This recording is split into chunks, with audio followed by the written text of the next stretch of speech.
Magandang araw po, welcome po sa aking channel, Love9 TV. Patalasasan po, meron po ba kayong mga properties na napapabayaan or non-performing assets?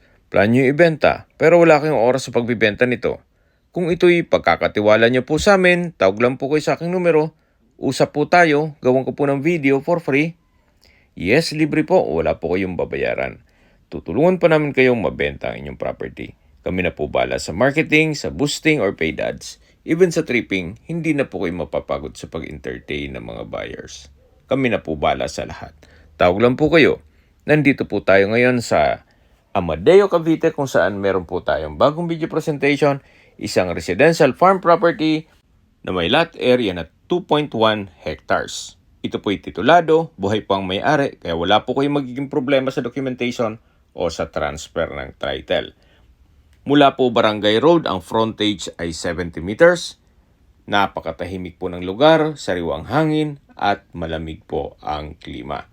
Malayo na rin po ito sa 14 kilometers danger zone ng Taal Volcano. Mula po dito sa kinatatayuan ko, medyo slope po ng konti. Then pagdating po dun sa baba, patag po ulit. Kaya usable po lahat. Marami pong pwedeng i-project dito. Pwede po itong gawing subdivision o housing, o di kaya gawing warehouse. Pwede rin pong gawing hotels and resorts. So, depende po sa magiging project nyo. Sa laki po nitong property, marami po kayong pwedeng gawin dito. At kung busy pa naman kayo sa panahon ngayon, pwede naman po kayong mag-land banking muna kung kaya naman ng funds ninyo. Mas malaki po ang kita sa land banking compare nyo kung natutulog lang ang pera nyo sa bangko. Pababa na po tayo dito sa lower part ng property kung saan patag na patag pa rin po. Dito po sa kabilang side ay meron pong mga fruit bearing trees gaya ng mangga, santol, langka, saging at marami pa pong iba.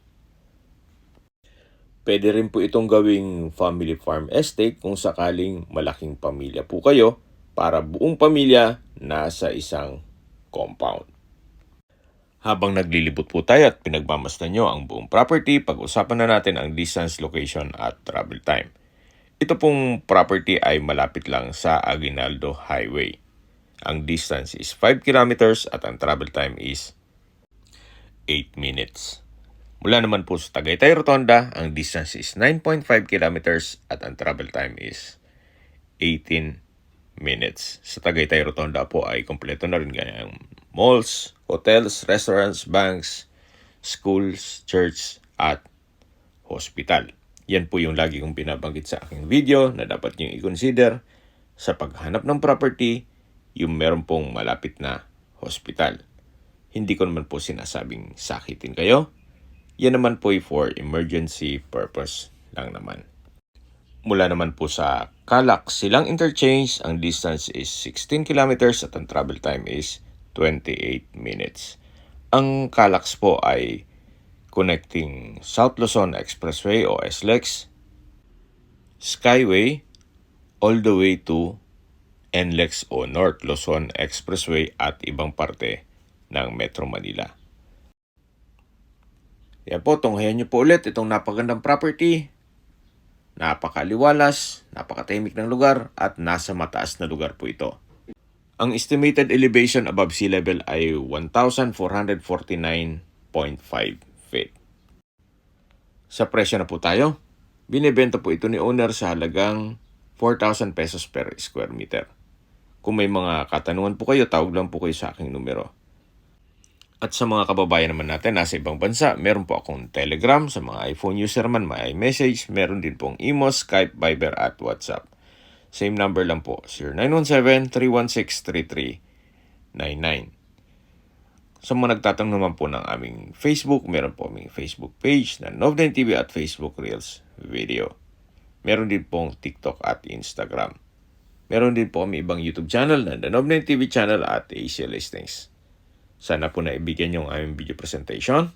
Paki-like and subscribe na lang po sa aking channel para ma-update din po kayo sa aking future listings.